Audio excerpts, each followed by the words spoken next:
आप आम व्यक्ति नहीं हैं, आप स्पेशल हैं जीसस की निगाहों में।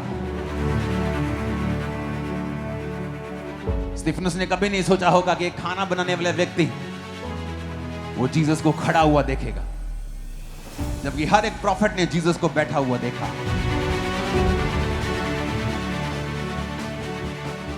जब आपकी लाइफ में परीक्षाएं होती, आपकी लाइफ में दुख होते हैं, परमेश्वर के नाम के कारण आपको सताया जाता है, तो याद रखें जीसस जो आपका लॉयर है वो आपके लिए खड़ा है। जीसस आपका वेलकम करने के लिए तैयार है, वो आपको इज्जत देने के लिए तैयार है। बाइबल कहती है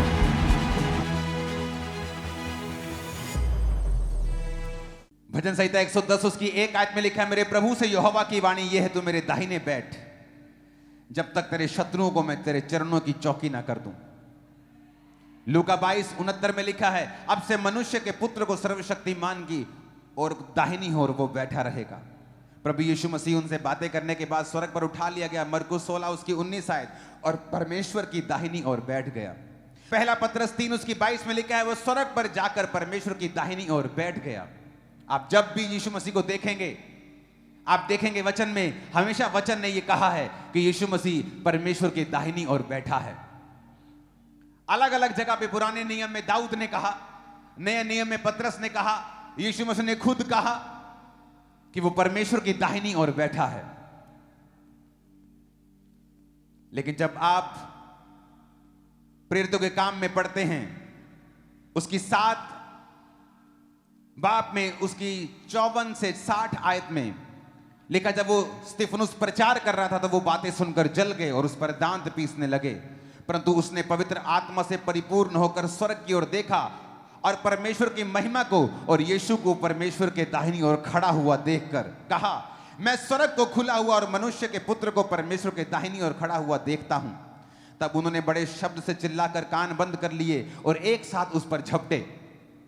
यहां पर वचन कहता है कि परमेश्वर को, यीशु मसीह को स्तिफनुस के द्वारा परमेश्वर के दाहिनी ओर खड़ा हुआ देखा गया, जो कि वचन कहता है कि वो बैठा हुआ था। हर जगह उसको बैठा हुआ दिखाया गया बाइबल में।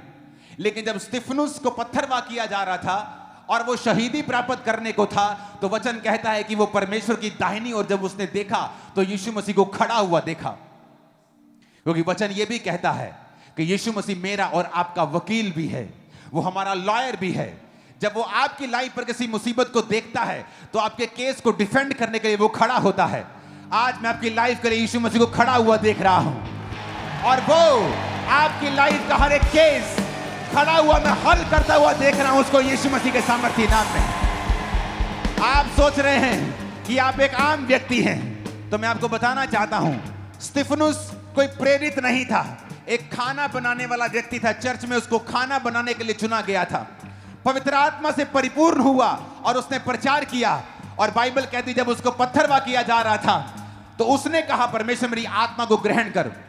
हो सकता वो पौलुस की तरह कहता कि मैं मरने के लिए अभी तैयार नहीं हूं, मुझे प्रचार करना है, तो वो ना मरता। लेकिन उसने कहा, परमेश्वर मैं आने के लिए तैयार हूं। उसने परमेश्वर को दाहिनी ओर खड़े हुए देखा।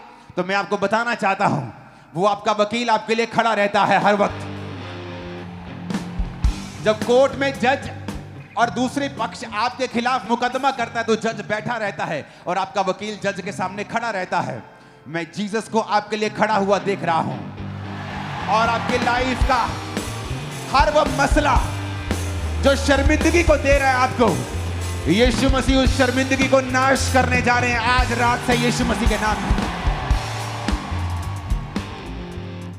वो आपके लिए खड़ा है।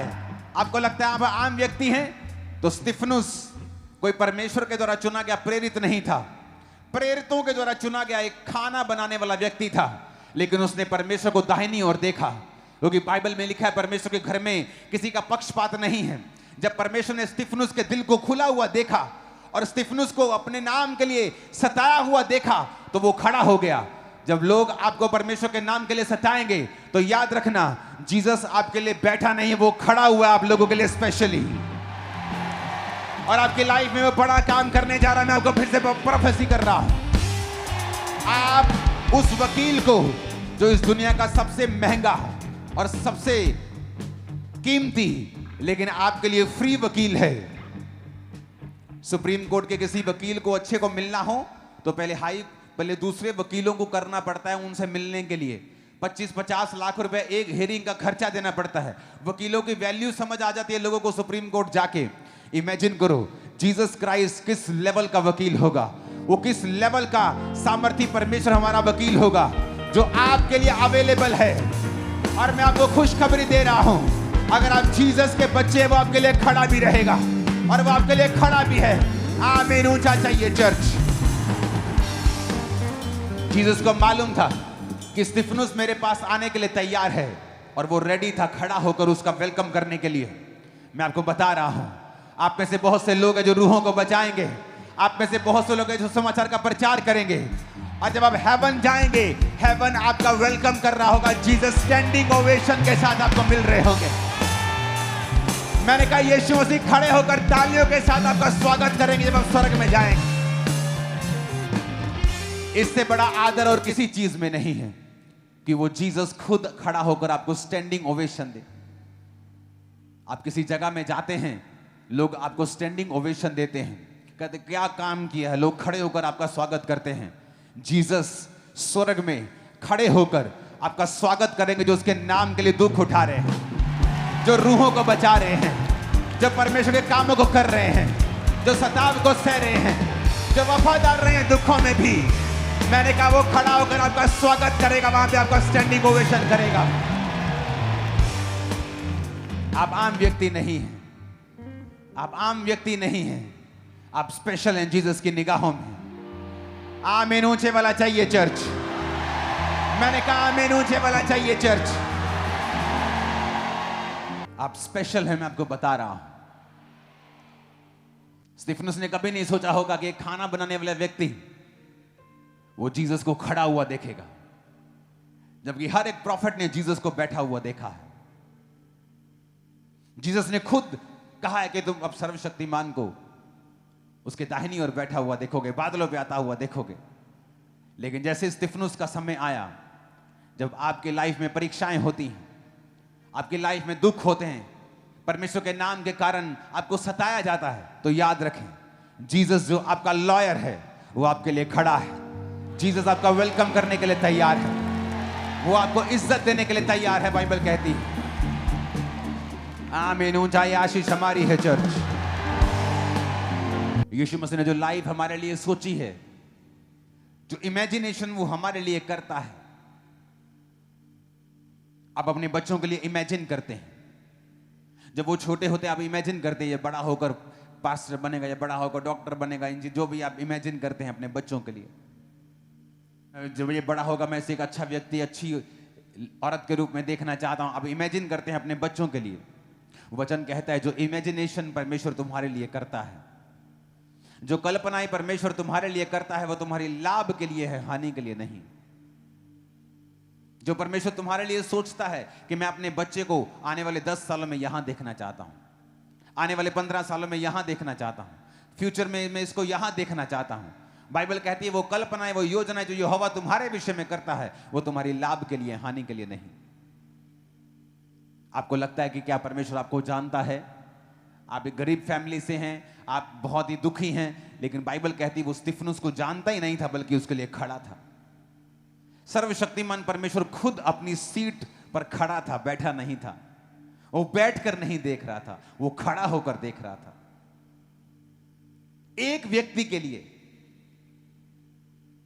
आज जब वैज्ञानिक स्टडी करते हैं और दुनिया को खोज रहे हैं और यूनिवर्स को खोज रहे हैं, तो क्या पा रहे हैं कि यूनिवर्स इतना बड़ा है, मल्टी यूनिवर्स आगे के आगे इतना बड़ा है कि धरती एक मिट्टी के कण के भी बराबर नहीं है पूरे यूनिवर्स के मुकाबले में। जिसने इतनी बड़ी दुनिया बनाई है, वो एक व्यक्ति के लिए अपनी सीट पे, अपने सिंहासन पे बैठा नहीं रहा, वो खड़ा रहा। वो बार बार आपको साबित करता है कि वो आपसे प्रेम करता है। उसने आपके लिए जान दी, उसको जान देने की जरूरत नहीं थी। वो शैतान को पनिश कर सकता था, लेकिन बाइबल कहती वो तुम्हारे लिए ही पृथ्वी पर आया, कि तुम ना कहो कि परमेश्वर ने इंसान बनाकर बुरा किया। परमेश्वर क्या जाने इंसान की मुसीबतें, वो खुद इंसान बना। मनुष्य के बीज से नहीं जन्मा, कुंवारी के बीज से जन्मा, क्योंकि वो पवित्र परमेश्वर है। उसे धरती पर आने के लिए एक गर्भ के जरिए ही आना था ताकि वो नेचुरल बर्थ हो, लेकिन मनुष्य के बीज से नहीं आना था ताकि वो सुपर नेचुरल बर्थ भी हो। इसलिए उसे मनुष्य का पुत्र भी कहा जाता है और परमेश्वर का पुत्र भी कहा जाता है। वो मनुष्य का पुत्र था अपनी मां से और परमेश्वर का पुत्र था अपने स्वर्गीय पिता से। अगर आप इस बात को समझ जाएं कि अगर परमेश्वर एक खाना बनाने वाले इवेंजलिस्ट के लिए खड़ा हो सकता है, अपने सिंहासन पर खड़ा होकर उसको देख रहा है कि मेरा बेटा मेरे पास आ रहा है, मैं इसको वेलकम करने के लिए तैयार हूं। या आपकी लाइफ में जब कोई मुसीबत होती है, आपकी लाइफ में कोई परीक्षा होती है,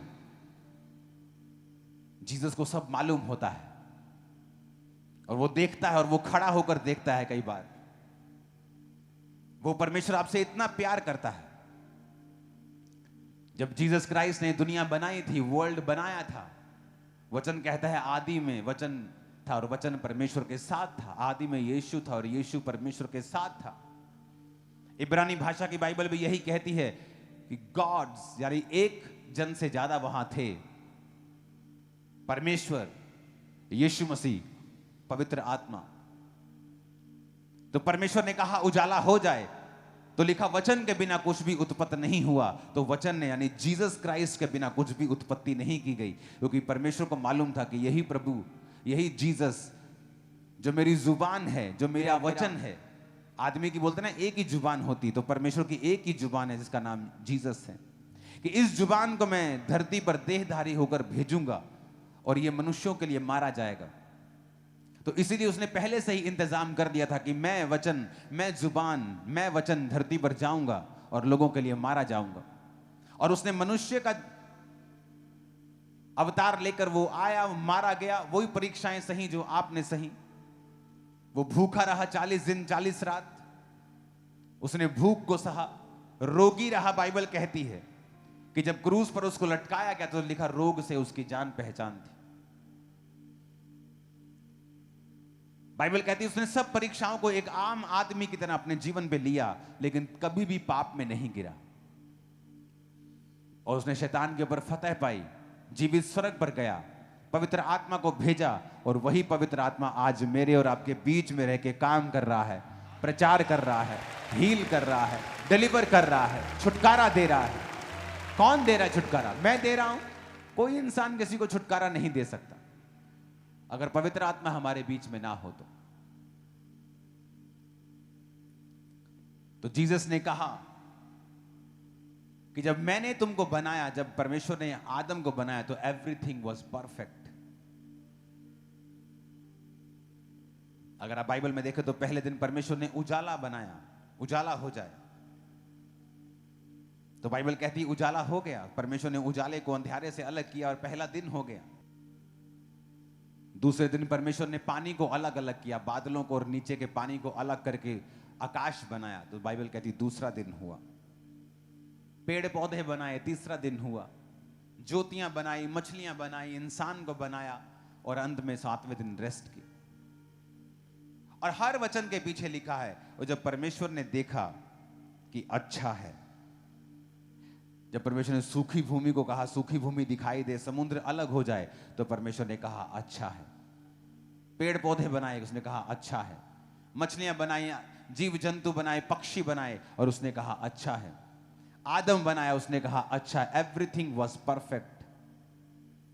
लेकिन आज जब आप दुनिया में देखते हैं क्या सब कुछ परफेक्ट है? नहीं। कोई किसी का रेप कर रहा है, कोई किसी को मार रहा है, कोई किसी के पैसे की चोरी कर रहा है, कोई किसी को धोखा दे रहा है, कोई किसी से झूठ बोल रहा है, कोई दुखी है, कोई डिप्रेशन में है, कोई बीमार है। ये सारे चीजें परमेश्वर ने नहीं बनाई थी, ये उसका मास्टर प्लान नहीं था। आदम के लिए जो भी बनाया गया था इट वॉज गुड। और परमेश्वर ने दो पेड़ बनाए, एक जीवन के वृक्ष को बनाया, एक भले और बुरे के ज्ञान के वृक्ष को बनाया। प्रभु ने कहा भले और बुरे के ज्ञान के वृक्ष को तुम मत खाना, क्योंकि तुम्हें बुरे का ज्ञान लेने की जरूरत नहीं है। आप अपने बच्चों के साथ कहीं जा रहे हो तो रास्ते में किसी का एक्सीडेंट हो जाए, तो कोई मर जाए, तो आप बच्चे आपके पूछते क्या हुआ, आप उसको कभी नहीं बताते बेटा उसकी गर्दन हिल गई है, वो मर गया, उसका दिमाग बाहर आ गया, वो बंदे की आप बोलते हो बेटा तू चुप कर, तो अपना काम कर, किसी का एक्सीडेंट हुआ है, कि तूने बुरे से क्या लेना है, तूने बैड न्यूज से क्या लेना, तू अच्छी अच्छी बातों पे ध्यान दे, जहां हम घूमने जा रहे तो उस पे ध्यान दे, अपनी पढ़ाई पे ध्यान दे। तो यही परमेश्वर का मकसद था। परमेश्वर कहता था कि आदम तू गुड पे ध्यान दे, बुरे बुरे पे ध्यान क्यों देना है?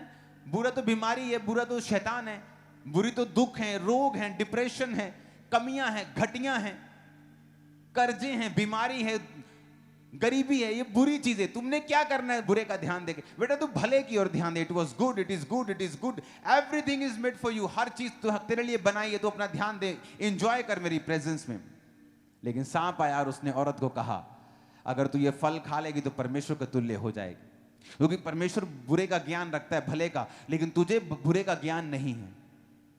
तो वो बेवकूफ समझ नहीं पाई कि मुझे लेना ही क्यों है बुरे का ज्ञान, मुझे क्यों समझना है बीमारी को, मुझे क्यों समझना है तकलीफ को, क्यों श्रापों को समझ, मैं क्या लेना है, जहां जाना नहीं राह क्यों पूछना है उस गली का मुझे।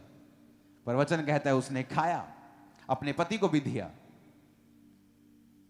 तो एक काम हुआ बाइबल में, जो पहली बार डर नाम का शब्द आया बाइबल में, फियर।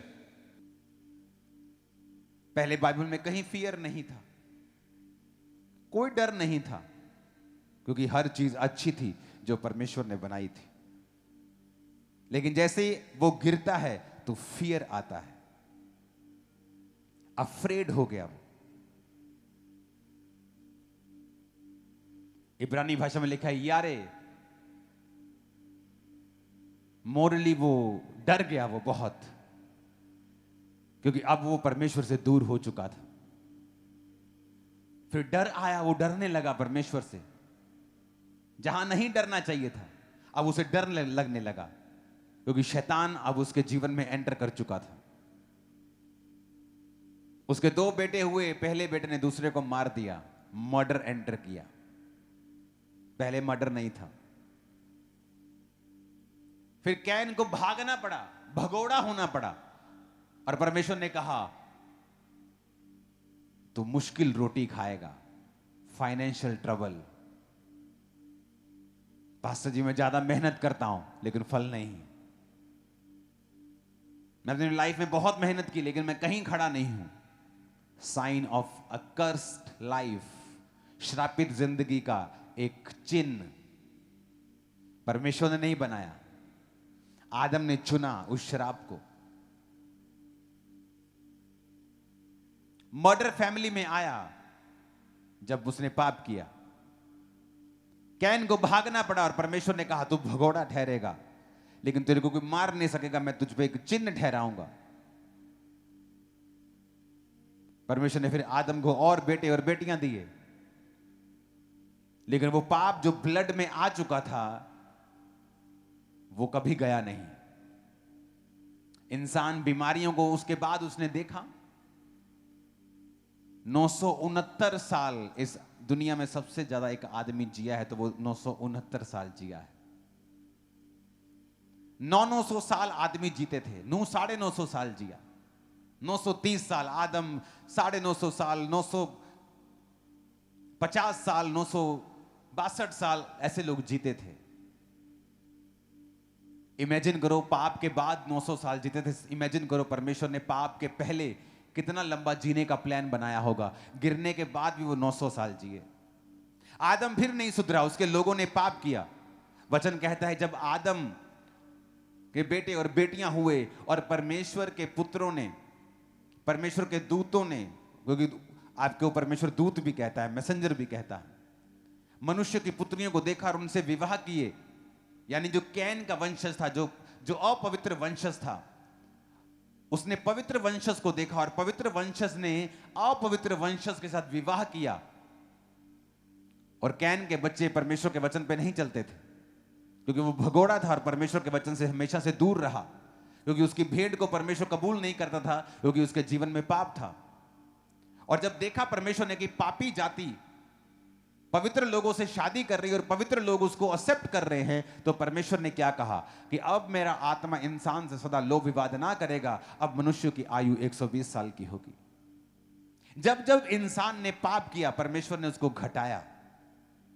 पहले वो पता नहीं कितने साल जीने के लिए बनाया गया था, परमेश्वर ने 900 साल कर दी उम्र, 1000 साल से थोड़ा कम कर दिया। फिर उसने फिर पाप किया, परमेश्वर ने 120 पे कर दिया। आज इंसान 120 साल भी नहीं जी रहा है। दिखाओ मेरे को कहां 120 साल जी रहा है। 1% लोग भी 120 तक नहीं पहुंचते हैं। क्यों? क्योंकि पाप और बड़ा है। लेकिन बाइबल एक बात कहती है, जब आप जीसस को अपना उद्धारकर्ता ग्रहण करते हैं, जब आप यीशु मसीह को अपना उद्धारकर्ता ग्रहण करते हैं, स्पिरिचुअली आप उसी प्लेस पर चले जाते हैं जहां आदम था पाप से पहले, उससे भी बेटर प्लेस के ऊपर। आप उसी जगह पे चले जाते हैं जहां आदम था पाप में गिरने से पहले। मूसा वहां नहीं जा सकता था, उस जगह के ऊपर, उस स्थान के ऊपर। वचन कहता है कि परिपूर्णता, अनुग्रह, सब सच्चाइयां यीशु मसीह के आने के बाद परमेश्वर के लोगों पर जाहिर की गई हैं। आत्मा बाद में पिलाया गया है, पहले किसी किसी को मिलता था, अब सब मनुष्यों पर उंडेला जाएगा। आज जब एक विश्वासी इस बात को समझ जाए कि पाप की वजह से मुसीबतें, डिप्रेशन, बीमारियां, गिरना, हर एक गंदी चीज, हर एक बुरे का ज्ञान पाप की वजह से आया है, और यही गुड न्यूज है।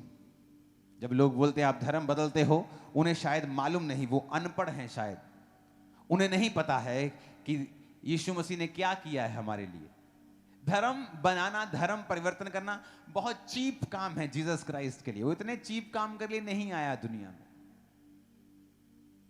हमारा काम कन्वर्ट करना थोड़ी है लोगों को, हमारा काम है हौका देना, आवाज लगाना कि जीसस ने तुम्हारे लिए, पापों के लिए तुम्हारे लिए जान दी है, लहू बहाया है, ताकि तुम उसी जगह वापस चले जाओ जहां आदम था।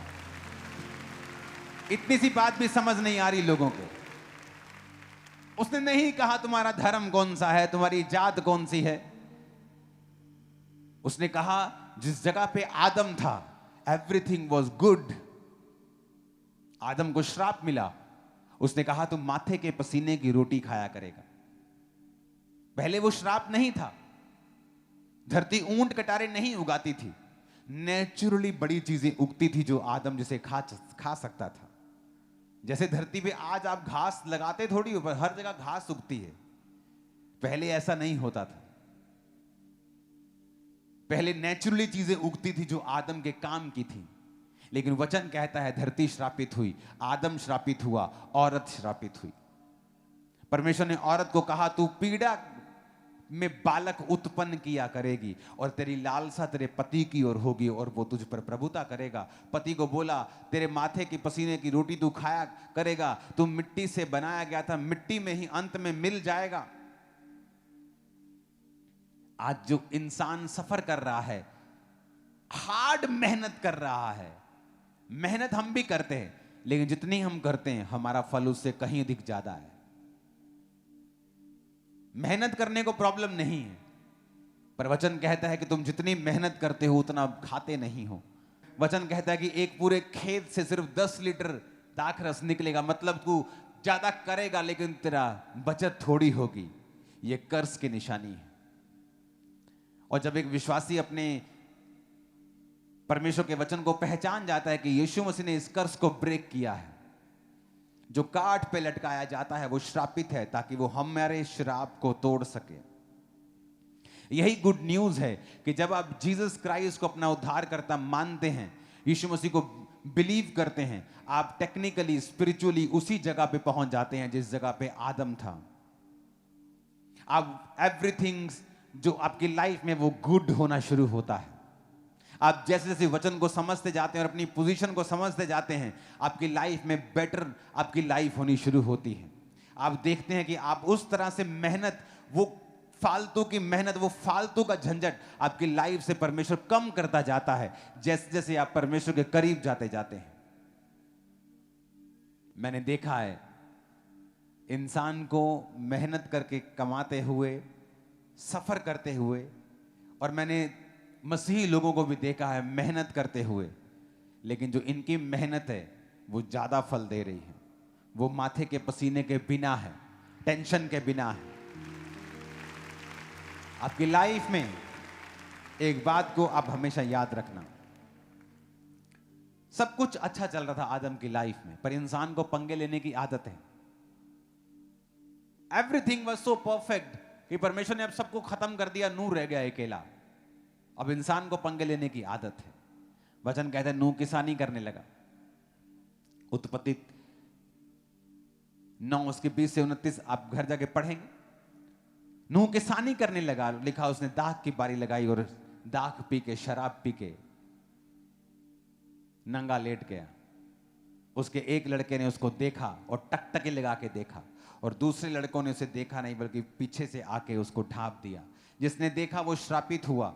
और अंत में परमेश्वर ने जो अब्राहम से कहा था मैं कनान देश तुझको दूंगा, वो वही कनानी थे जो उस बेटे के कनान के वंश से निकले थे। अगर आप बाइबल ध्यान से पढ़े तो एक छोटे से पाप ने आदम के जीवन में बड़ा काम किया और परमेश्वर से दूर कर दिया, और यही पाप अब नूह के बच्चे के लाइफ में किया और उसने अपने पूरे वंश को श्रापित कर दिया।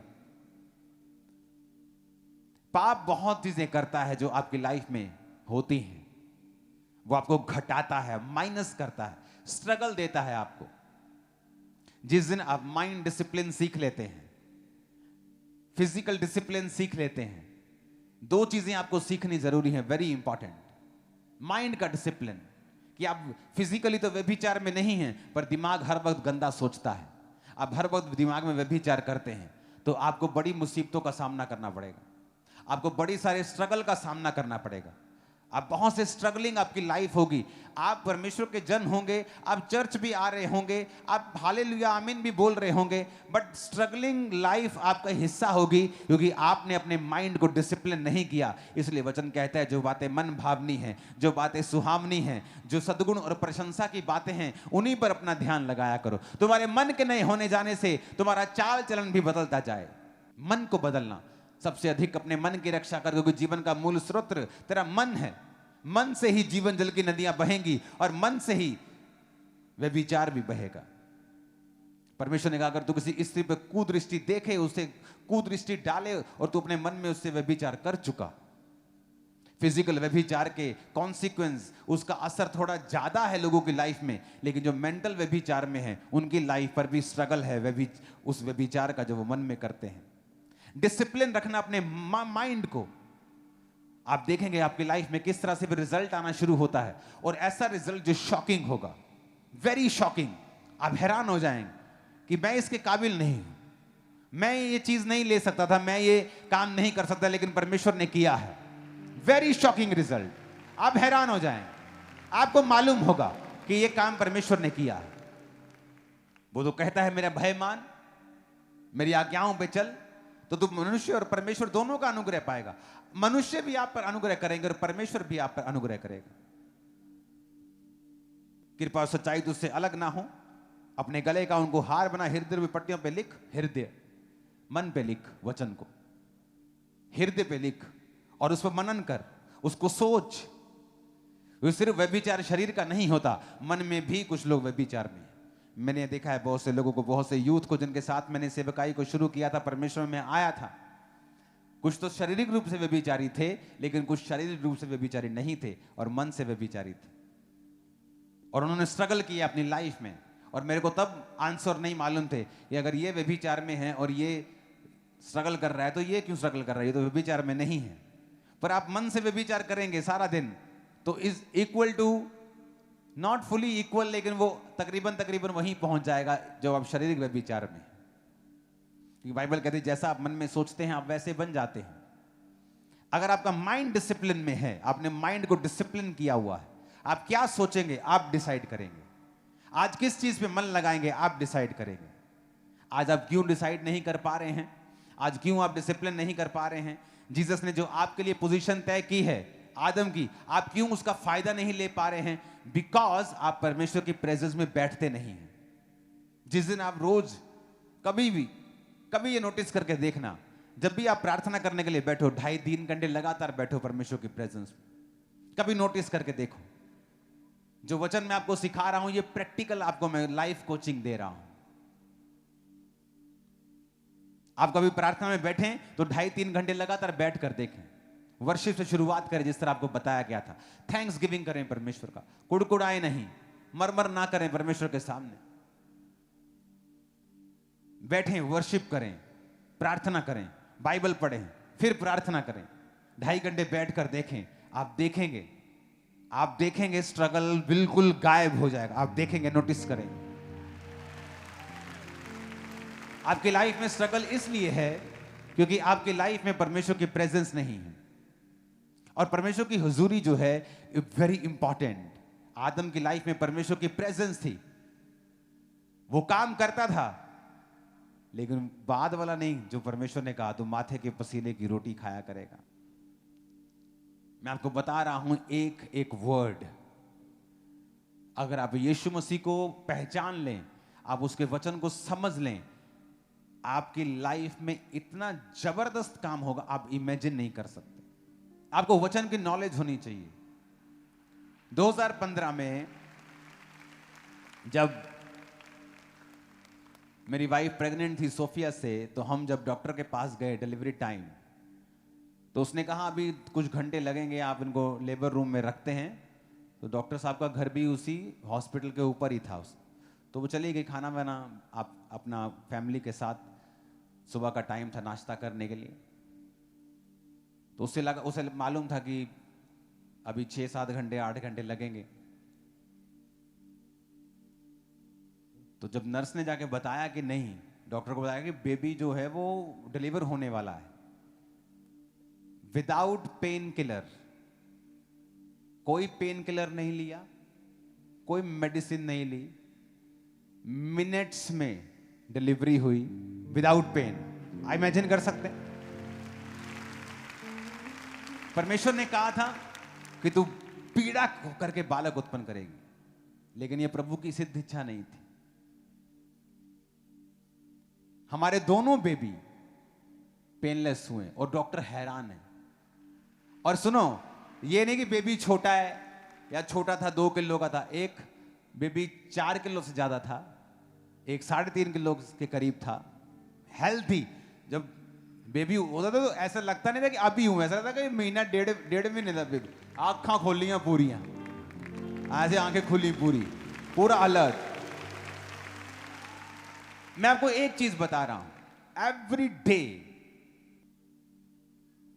जब मैं उस हॉस्पिटल में था तो उनको मालूम था कि ये परमेश्वर का दास है, तो मैं तब भी वहां डिलीवरी रूम का ओ प्रभु जी ओ कुछ नहीं कर रहा था। मैं ऊपर अपना एक कमरा ले लिया था मैंने प्रार्थना करने के लिए, और मैं रूम में प्रेयर कर रहा था, जस्ट प्रेयर कर रहा था मैं।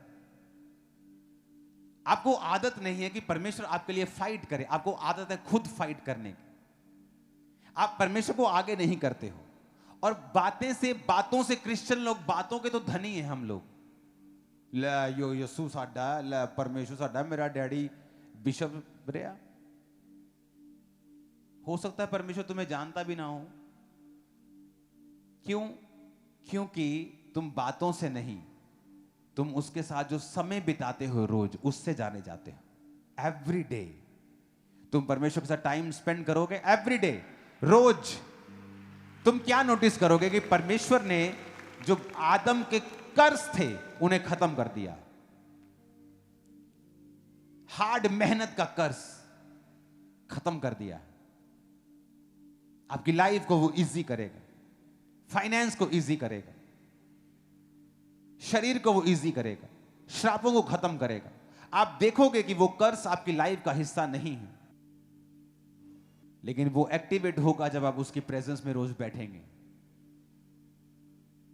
अगर आप पास्टर हैं और अगर आपकी प्रार्थना 4 घंटे से कम है तो आप बहुत ट्रबल में हैं, क्योंकि लोगों का भार भी आपको सहना पड़ेगा और आप कंफ्यूज रहेंगे, आपको बड़ी प्रॉब्लम्स होंगी, अटैक रहेंगे आपकी लाइफ के ऊपर। और एक विश्वासी अगर 2.5-3 घंटे से कम प्रार्थना में है, बहुत मुश्किल होने वाली है। हर चीज के लिए आपको जोर लगाना पड़ेगा, आपको हर चीज के लिए फेथ करने के लिए आपको बड़ा अंदर से अपने आप को मोटिवेट करना पड़ेगा। जबकि ये चीजें करने के लिए आपको मोटिवेट होने की जरूरत नहीं है, जस्ट आपको परमेश्वर के साथ, उसके साथ समय बिताने की जरूरत है। माइंड को डिसिप्लिन रख के चलना है, बॉडी को डिसिप्लिन करना है और परमेश्वर के साथ समय को बिताना है। आप देखेंगे किस तरह से प्रभु काम करता है। प्रैक्टिकली आप देखोगे वही सेम काम, सेम बिजनेस, सेम फैमिली किस तरह से परमेश्वर की जिंदगियों में काम करना शुरू करता है। आप प्रभु के हाथ को देखोगे जो पहले नहीं था, आप वो काम देखोगे, वो फेवर देखोगे जो पहले नहीं थे, और परमेश्वर आपको बताएगा कि अब तू उसी पोजीशन पे आ गया जहां आदम था। कभी पंगे मत लो जब लाइफ में शांति हो। नूह की लाइफ में शांति थी, सारी दुनिया का मालिक था वो, सिर्फ वो और उसके बेटे और 3 बहुएं और पत्नी, पर फिर पंगा लिया। आदमी पंगा लेता है जब वो ब्लेस होता है, कई बार तब भी पंगा लेता है वो। जब सब कुछ सही चल रहा होता है व्यभिचार में पड़ जाता है, जब सब सही चल रहा होता है गलती कर बैठता है, और जब उसकी लाइफ में मुसीबत आती है वो सोचता है काश मैंने ये ना किया होता, काश मैंने परमेश्वर की बातों की ओर ध्यान दिया होता। वफादार रहना, माइंड को डिसिप्लिन में रखना, बॉडी को डिसिप्लिन में रखना। अगर आप नशा करते हैं, आपकी बॉडी डिसिप्लिन में नहीं रखी है आपने, आप बॉडी को देते हैं जो बॉडी आपकी मांगती है, और इसका मतलब आप बॉडी में डिसिप्लिन में नहीं हैं। और परमेश्वर ने कहा अगर तू अपने इस पवित्र आत्मा के मंदिर को जो तेरा शरीर है नाश करेगा, मैं तुझे नाश करूंगा। फिर आप सोच नहीं सकते कि आपकी लाइफ की सारी चीजें कंट्रोल में रहें, आप जो कर रहे हैं वो कंट्रोल में रहे, जो आप चाहते हैं आपकी लाइफ में हो, क्योंकि आपने वो नहीं किया जो परमेश्वर चाहता है, तो आपकी लाइफ में वो नहीं होता जो आप चाहते हैं। हालेलुया। आपको ये समझ रखनी है, स्पिरिचुअल समझ वचन की, कि अगर मैं रोज खुदा का वचन नहीं पढ़ूंगा, अगर मैं रोज खुदाबंद की प्रेजेंस में नहीं बैठूंगा, तो वो चीजें एक्टिवेट नहीं होंगी जो मेरे लिए हुई हैं। सिम आपके पास पड़ा है, फोन आपके पास पड़ा है, बस उसे अंदर डाल के एक्टिवेट करना है, वही नहीं हम कर रहे हैं। अगर हमने पापों से तौबा कर ली है, परमेश्वर को अपना उद्धारकर्ता मान लिया है, अब उसे एक्टिवेट करना है उसकी प्रेजेंस में रोज बैठकर, उन सारे हुक्मों को, उन सारी ब्लेसिंग्स को, बरकतों को, प्रिविलेजेस को जो परमेश्वर ने हमारे लिए कर दी हैं, हमें जस्ट उसकी प्रेजेंस में बैठना है और वो एक्टिवेट होते जाएंगे। शैतान आएगा अपना काम करने के लिए, बीमारी, प्रॉब्लम, ये चीजें, लेकिन वो शर्मिंदा होगा, बिग टाइम शर्मिंदा होगा। आमीन ऊंचे वाला चाहिए चर्च। अगर उसको एक्टिवेट होता हुआ देखना चाहते हो कि जो आदम जिस लाइफ को एक्सपीरियंस करता था वो कैसी थी, तो दिमाग का डिसिप्लिन रख लो।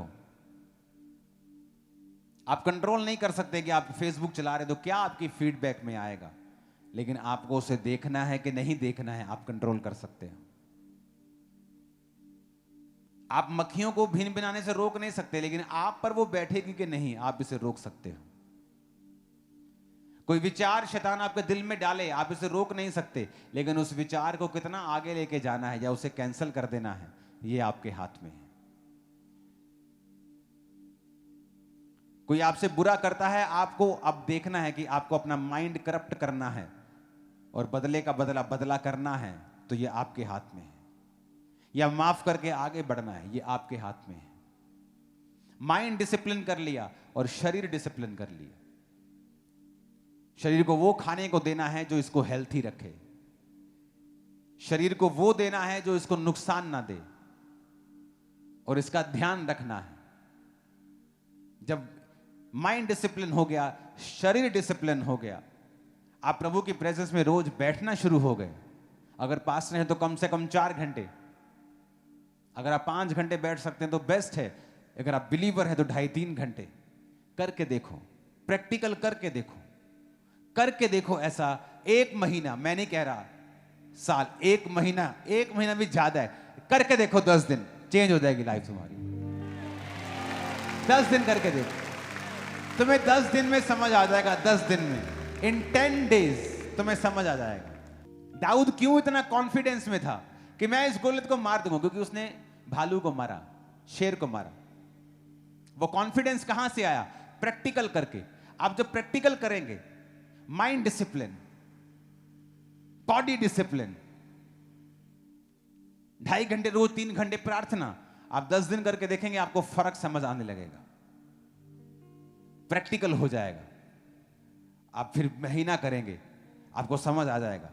आपको समझ आ जाएगा क्या फर्क था उस जीवन में जब मैं क्रिश्चियन होने के बावजूद भी खाली था, क्रिश्चियन होने के बावजूद भी रिजल्ट इतना नहीं था जितना होना चाहिए मेरी लाइफ में। आपको समझ आना शुरू हो जाएगा। और जब आप सीख गए, आपने इसका टेस्ट कर लिया, जब इसका टेस्ट पड़ जाता है, दुनिया की सारी चीजें फीकी लगने लगती हैं फिर, क्योंकि फिर आपको सक्सेस का फार्मूला समझ आ जाएगा। आज जब आप बहुत अधिक बढ़ जाते हैं, बहुत अधिक आप फैल जाते हैं, तो आप नोटिस करते हैं कि आप हर चीज को कंट्रोल नहीं कर सकते। पुराने समय में जब राजाओं के सल्तनतें होती थी, तो कई बार छोटी सी मुसीबत ही उन्हें मार देती थी, जब परमेश्वर उनकी लाइफ में नहीं होता था। और जब प्रभु उनकी जिंदगी में होता था, बड़े बड़े तूफान टल जाते थे, बड़े बड़े राजा घुटने टेक देते थे। और जब प्रभु जीवन में नहीं होता था, तो छोटे से राजा को मारने जाते थे कि इसको तो हम मार देंगे, वही उनके छक्के छुड़ाता था, वही हरा देता था उनको। तो लोगों को समझ आने लगती थी कि ना बल से ना शक्ति से, बल्कि परमेश्वर की आत्मा के द्वारा सब कुछ होगा। आपको फिर समझ आने लगती है कि मैं अपनी लाइफ की हर चीज को कंट्रोल नहीं कर सकता हूं। आपके बच्चे ट्यूशन पढ़ने जा रहे हैं, कौन सी गाड़ी उन्हें क्रॉस करेगी आप कंट्रोल नहीं कर सकते। जिस रेडी से वो खाएंगे, उसमें कितने कीटाणु होंगे उस खास गिलास में, आप कंट्रोल नहीं कर सकते। ये चीजें कंट्रोल में रहेंगी जब आप परमेश्वर के कंट्रोल में होंगे। आप मेरी बात को समझो, ये चीजें कंट्रोल में रहेंगी आपकी लाइफ। और इसीलिए आप जितना बढ़ते जाते हैं, आपको यह मालूम होता जाता है कि मैं सब कंट्रोल नहीं कर सकता, मुझे सिर्फ परमेश्वर की प्रेजेंस में रहना है।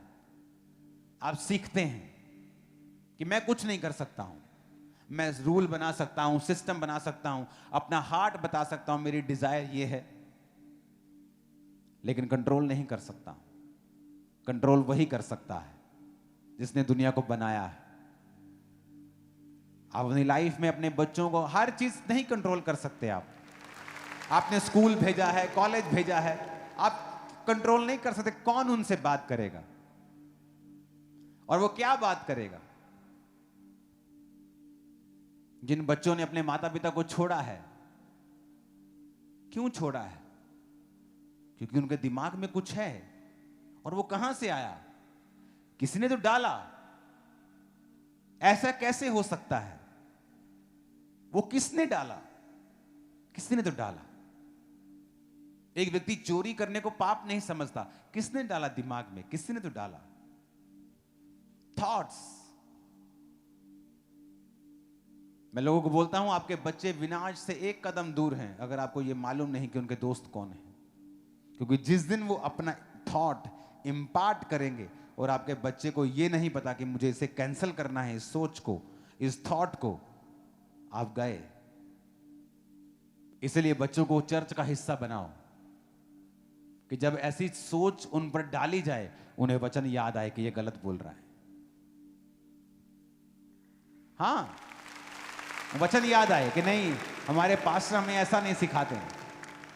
आज फॉरेन में चले जाओ तो टीचर्स माता पिता से बच्चों को इमोशनली अलग करने की कोशिश करते हैं। बच्चों को ऐसा सिखाया जाता है कि they are just your caretaker, you tell us if you have any problem. अगर तुम्हें बुली करते हैं, तुम्हारे डैडी तुम्हें डांटते हैं, तुम्हें ऐसे भी किया तो तू कॉल कर हमें। इमेजिन, बच्चों को समझाया जाता है ऐसा।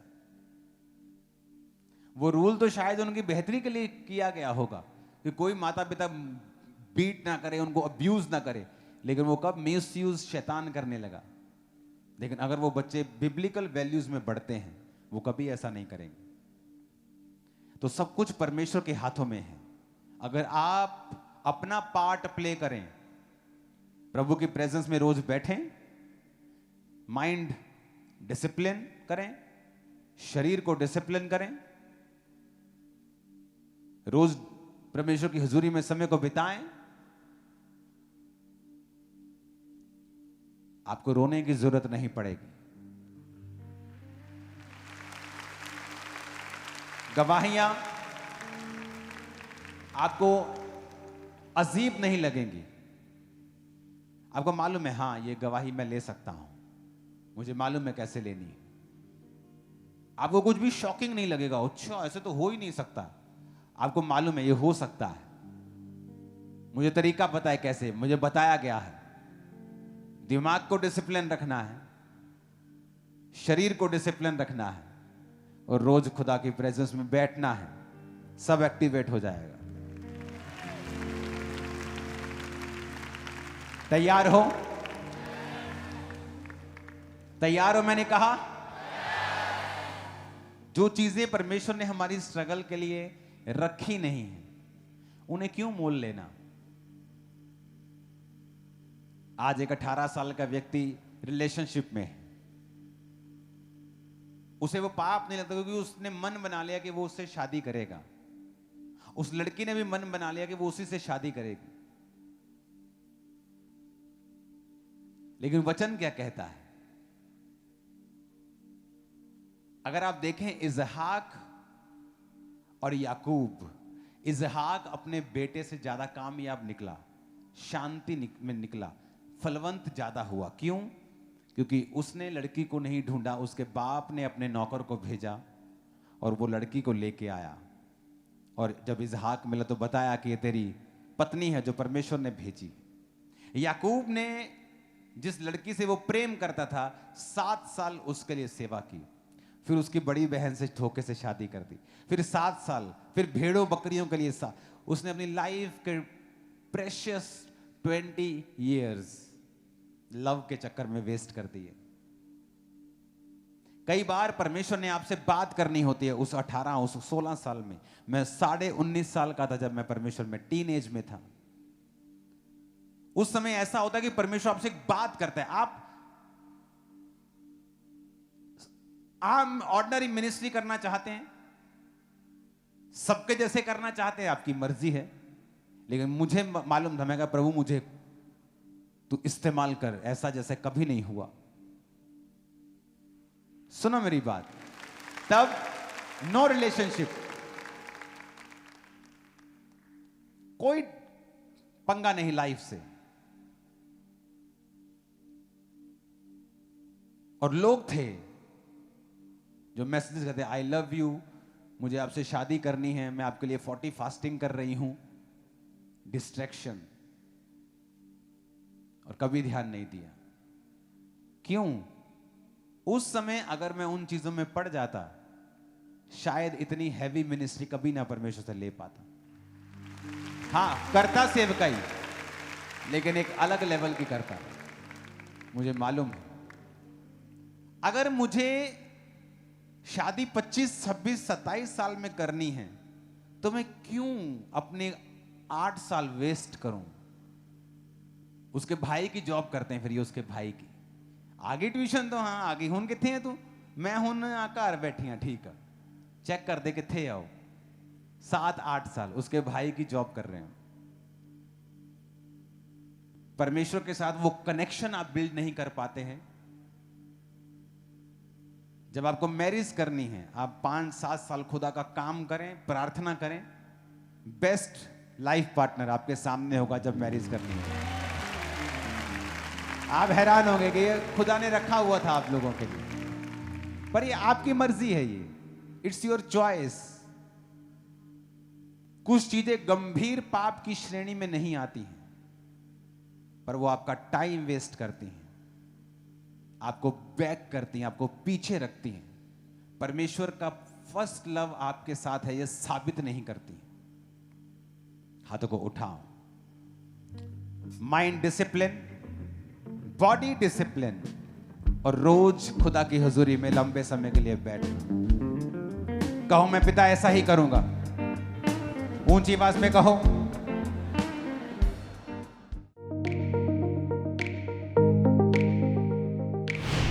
परमेश्वर के दास के द्वारा दिए गए जीवित वचनों और गहरे आत्मिक भेदों को जानने के लिए आप हमारे YouTube चैनल को अभी सब्सक्राइब करें और बेल आइकन को दबाना ना भूलें, ताकि हर एक नई अपडेट और अनाउंसमेंट सबसे पहले आप तक पहुंच सके।